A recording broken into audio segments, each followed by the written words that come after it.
Fernando Javier Sánchez, experto en marcas y dentro de ese abanico en marcas políticas. Un gusto que esté aquí en el programa. El gusto es mío, muchas gracias por la invitación. Bueno, ¿de qué hablamos cuando hablamos de marcas?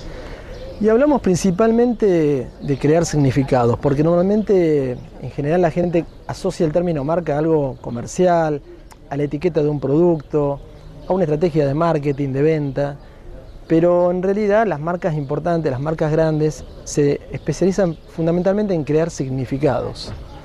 Por eso creo que en materia política también es un lugar donde es cada vez más común que nos encontremos rodeados de marcas fuertes.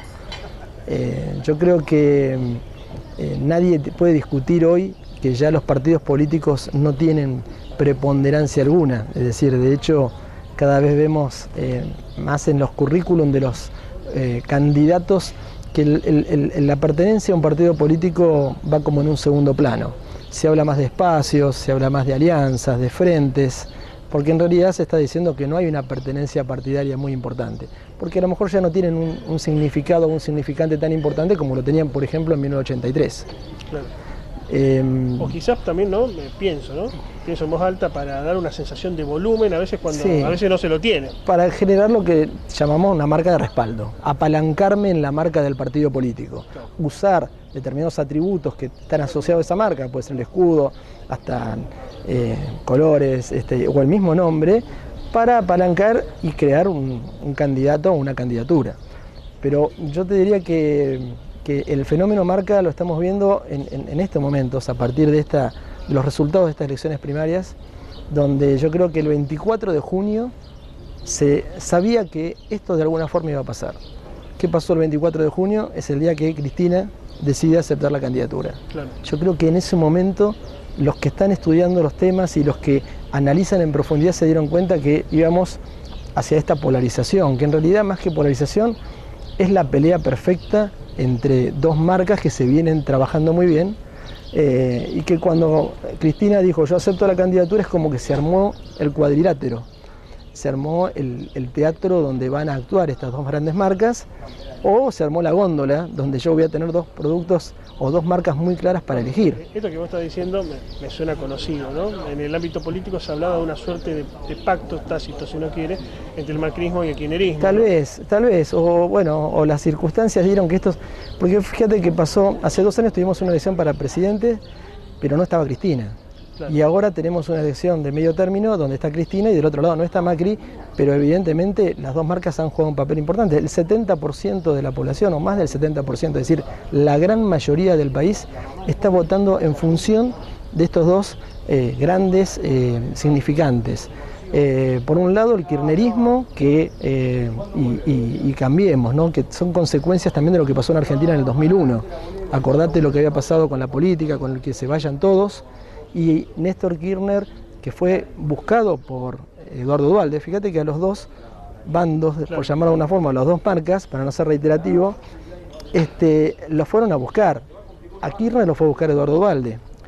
A Macri tal vez lo fue a buscar la gente que no quería que siguiera el kirchnerismo. Néstor Kirchner se encuentra con un país donde la confianza y la credibilidad estaba bastante socavada, y además se encuentra con la necesidad de crear poder, porque había sido, llevado al gobierno y había sido elegido con apenas el 22%, con un caudal muy bajo. Uh-huh. Y a partir de ahí se empiezan a crear realmente estrategias que uno dice, bueno, esto parece la construcción de una marca.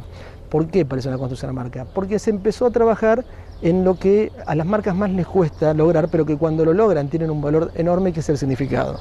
Se interpretó la realidad, que es lo que hacen algunas marcas, como el caso más famoso de la creación de una marca muy parecida a esta, es el caso de Steve Jobs, cuando al crear Apple, de alguna forma le declara la guerra a la marca establecida de ese momento, que era IBM. Esta estrategia hace que a veces se la llame marcas de culto, porque muy relacionada con lo que hacen los cultos o las sectas, se empiezan a desarrollar estrategias, como por ejemplo demonizar al adversario, buscarte un enemigo. En el caso normal, las religiones han crecido también en base a encontrar el demonio, el mal, etc. Esto también me suena a la doctrina del enemigo en la política de Carl Schmitt.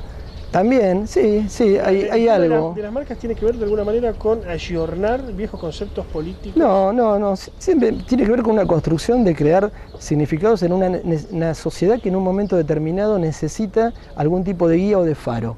Yo creo que el kirchnerismo es un faro que reunió a la gente que estaba descontenta con el status quo de esa época, y después la respuesta a todo lo que creó el kirchnerismo, a todos sus mitos, porque se crearon, cuando se crea una marca fuerte también se crean mitos, es una forma de comunicación, es muy difícil convencer a todo el mundo de que algo es real o no. En esta época que también se llama de la posverdad, es más fácil crear un mito, y es una forma de comunicarte y llegar a grandes cantidades, a una gran número de la población, ¿no? Ahora, ¿cómo pensando, ¿no?, siempre Sí. en un candidato chiquito, un candidato nuevo, un candidato quizás local, cómo instalar una marca, ¿no? Porque Sí. a nivel Es macro muy uno difícil. por allí dice hay Es muy recursos, difícil. Yo creo hay que otra parafernalia, pero en un candidato primero, pequeño. déjame que te lo termine de hablar en lo coyuntural. Hoy por hoy yo creo que el gran error de algunos candidatos fue pretender crear una marca en estos momentos. En estos momentos la sociedad está dividida entre estas dos grandes significados, entre lo que construyó el kirchnerismo y lo que construyó Cambiemos.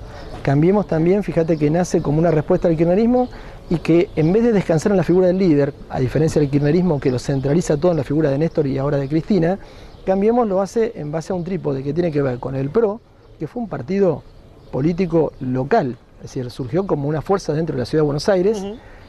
La Unión Cívica Radical, que en realidad es una herencia, fíjate lo que está pasando en la Unión Cívica Radical, está bastante dispersa, y la vemos que últimamente está muy, digamos, conglomerada dentro de Cambiemos. Y la otra marca importante de la política argentina, que es una marca personal, que es Lilita Carrió. Entonces vos fíjate que nos encontramos con estas dos marcas en pugna, donde es muy difícil que alguien no pueda ser absorbido por estas dos grandes corrientes. Es muy difícil que alguien quiera crear. Fíjate lo que le pasó a Sergio Massa. Él trató de convencer a sus potenciales votantes de que no existía la grieta. En realidad, el discurso es: no debería existir la grieta, pero la grieta, si es por polarización, existe, y este resultado de las elecciones en todo el país, incluido la provincia de Santa Fe, fíjate el socialismo. El socialismo trató de ser también una especie de avenida del medio, pero uno de sus candidatos, Contigiani, se metió en la polarización, atacando de alguna forma a Cambiemos, y fue absorbido, terminó pareciendo, y la gente le pareció mucho más auténtico votar a quien realmente encarna al kirchnerismo, a los demonios que tiene el kirchnerismo, porque el kirchnerismo tiene, digamos, está unido y abroquelado. O sea, cuando uno estudia las creaciones de marcas de culto, ve que alguien interpreta la realidad, alguien esa realidad de alguna forma te va creando determinados mitos, como dijimos antes, y va también generando un control a través del enemigo común, de solidarizarse en contra de ese enemigo común. El enemigo común acá podría ser las políticas de ajuste, por ejemplo. Por eso fíjate que en esta elección más que nunca no hay una respuesta ni política, porque yo no veo que haya sustancialmente ideologías de por medio, porque yo te podría contar de algunas políticas tomadas por el gobierno de Macri que tienen que ver, por ejemplo, con mayor gasto social que nunca, que eso sería de una ideología distinta a la que supuestamente tiene Cambiemos o encarna Cambiemos en la visión de un kirchnerista. Y lo mismo podríamos hablar de las políticas desarrolladas para favorecer el consumo del kirchnerismo, que pueden ayudar a la clase media, a productores, a empresarios, muchísimos. Es decir, acá no es una cuestión para mí ni de economía, ni de política, ni siquiera de ideología. Todo eso se incorpora después. Fíjate el caso de la corrupción. El caso de la corrupción es importante. Es decir, fue una bandera más importante que levantó Cambiemos. Al kirchnerismo lo han hecho pasar por casi todos los juzgados. Y sin embargo, 35% de la población dice: no me importa lo de las causas, no me importa la corrupción. ¿Por qué? Porque viene de alguien que está interesado y que a lo mejor manipula la justicia. No importa. Es decir, y si hubiera la condena, fíjate lo que pasó con Carlos Menem, que lo diga la Corte Suprema, ni siquiera que lo diga cualquier fallo o cualquier tribunal intermedio. Es decir, esa es la cuestión. Bueno,